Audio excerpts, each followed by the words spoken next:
नमस्कार। असम आदित्य से मैं काजल आप सभी का स्वागत करती हूं। आइए देखते हैं आज की पहली खबर।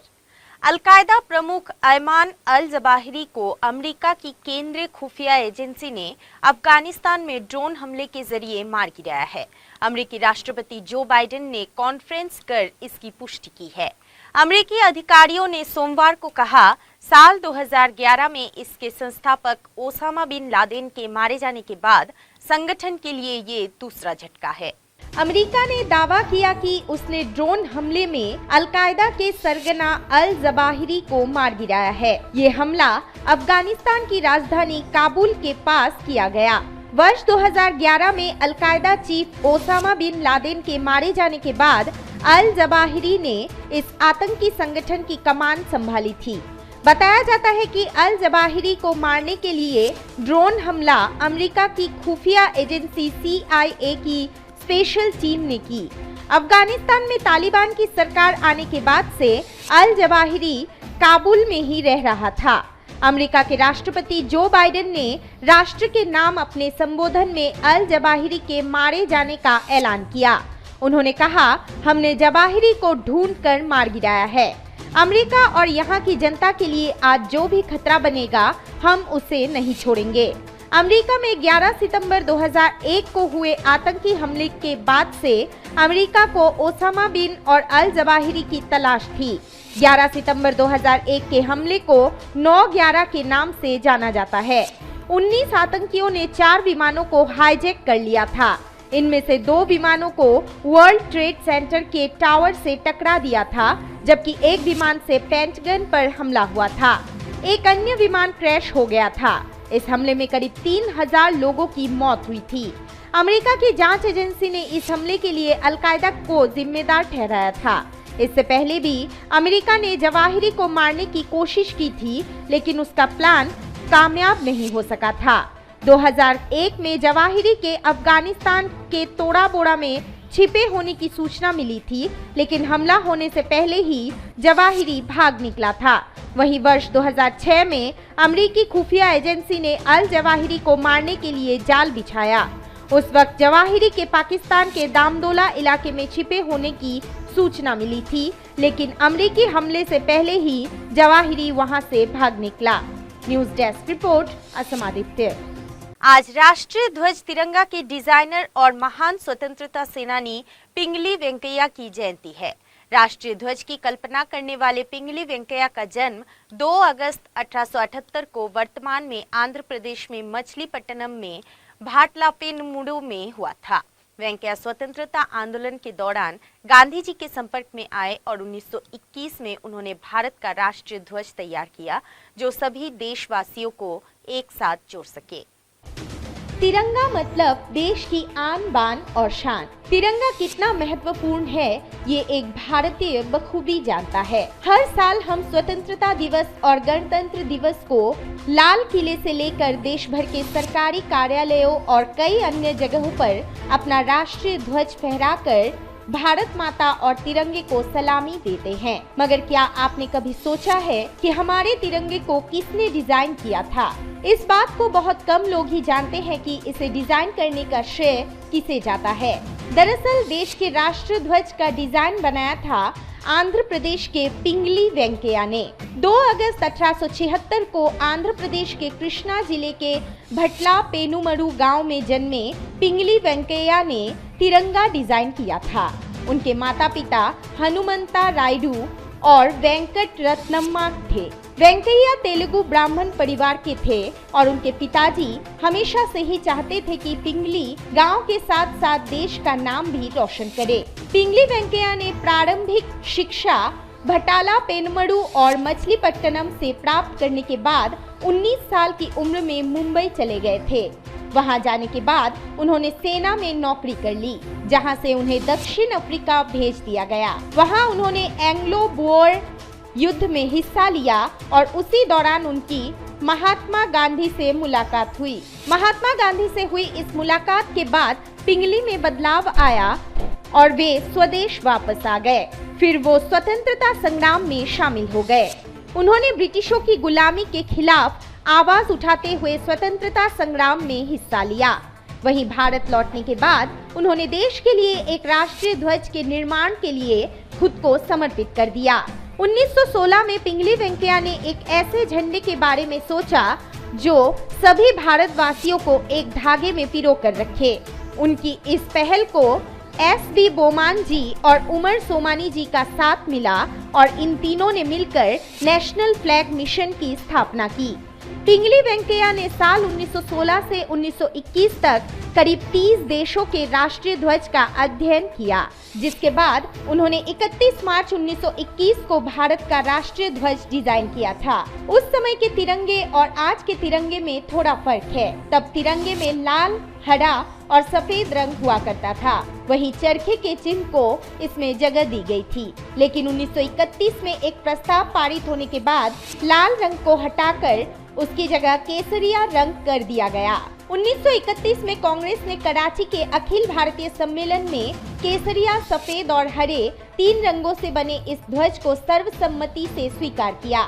भारत को आजादी मिलने से पहले संविधान सभा ने जून 1947 में राजेंद्र प्रसाद की अध्यक्षता वाली समिति को भारत के राष्ट्रीय ध्वज की परिकल्पना प्रस्तुत करने की जिम्मेदारी दी। समिति के सुझाव के अनुसार चरखे की जगह अशोक स्तंभ के धर्म चक्र को ध्वज पर जगह दी गई। तिरंगे में मौजूद तीनों रंगों का अपना विशेष महत्व है। केसरिया रंग साहस और बलिदान का प्रतीक है। सफेद रंग शांति और सच्चाई को दर्शाता है। वहीं हरा रंग संपन्नता का प्रतीक है। जब तिरंगा डिजाइन किया गया था तब लाल और हरे रंग को हिंदू मुस्लिम का प्रतीक और सफेद रंग को अन्य धर्मों के प्रतीक के तौर पर प्रस्तुत किया गया था। तिरंगे में सफेद रंग पर नीले रंग में सम्राट अशोक के धर्म चक्र चिन्ह के तौर पर बना है। अशोक चक्र का कर्तव्य का पहिया कहा जाता है। देश को तिरंगा देने वाले पिंगली की मौत बेहद गरीबी में हुई। बताया जाता है कि देश के राष्ट्र ध्वज की कल्पना को हकीकत बनाने वाले पिंगली के जीवन का आखिरी दौर झोपड़ी में गुजरा। 4 जुलाई 1963 को उनका निधन एक झोपड़ी में रहते हुए हुआ था। दुर्भाग्य की बात तो ये है कि देश की आन बान और शान के प्रतीक तिरंगे को डिजाइन करने वाले पिंगली को उनके मौत के बाद लोगों ने भुला दिया।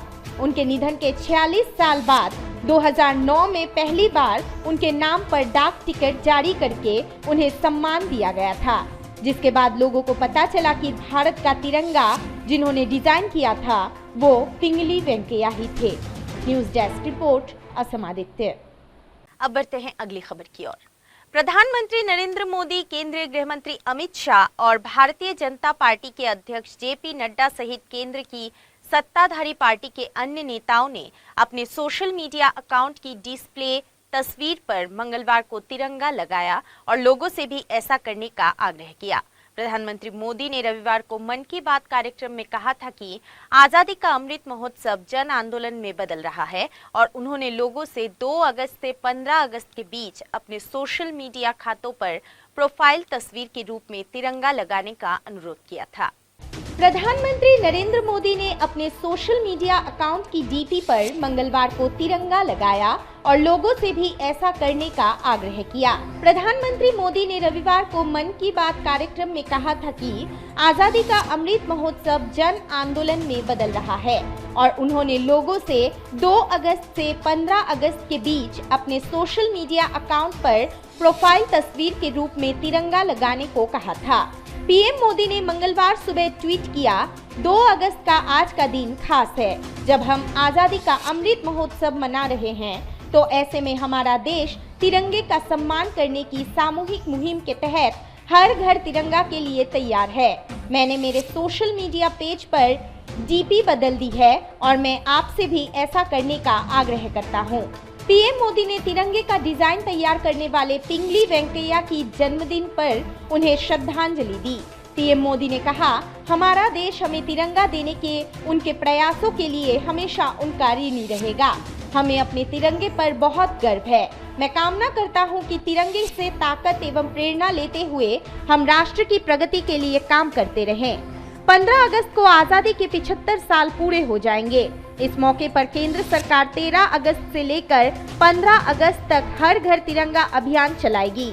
उद्देश्य है कि लगभग हर घरों की छतों पर तिरंगा फहराया जाए वहीं भारत के प्रधानमंत्री नरेंद्र मोदी ने भी देशवासियों से आग्रह किया है कि हर घरों पर तिरंगा लहराया जाए। सरकार का मानना है कि इस अभियान से ज्यादा लोग जुड़ेंगे और लोगों के अंदर एक देशभक्ति की भावना जागृत होगी। सरकार को ऐसा लगता है कि राष्ट्रीय ध्वज से लोगों का जुड़ाव सिर्फ संस्थागत के रूप में है। ऐसे में इस तरह के अभियान से एक अलग मैसेज लोगों के बीच में जाएगा। इस अभियान को लेकर 17 जुलाई को भारत के गृह मंत्री अमित शाह ने सभी मुख्यमंत्री और केंद्र शासित प्रदेशों के उपराज्यपाल के साथ बैठक की थी। News desk report, Assam Aditya. Birmingham Commonwealth games 2022 चौथा दिन भी भारत के लिए शानदार रहा। चौथे दिन भारत की झोली में 3 मेडल आए, जिसमें एक वेटलिफ्टिंग से जबकि 2 मेडल जूडो में जीते गए। इस तरह पदक तालिका में भारत के पास कुल 9 मेडल हो गए हैं। भारत की झोली में सोमवार 1 अगस्त की रात एक के बाद एक 2 मेडल आए और देश को ये खुशखबरी मिली जूडो से। भारत की महिला जूडो खिलाड़ी ने देश के लिए सिल्वर मेडल जीता। कॉमनवेल्थ गेम्स में ये उनका दूसरा मेडल था। उन्हें जूडो प्रतिस्पर्धा के 48 किलोग्राम वर्ग के फाइनल में दक्षिण अफ्रीका की मिचेला व्हाइटबॉय ने मात दी और उन्हें सिल्वर मेडल से संतोष करना पड़ा।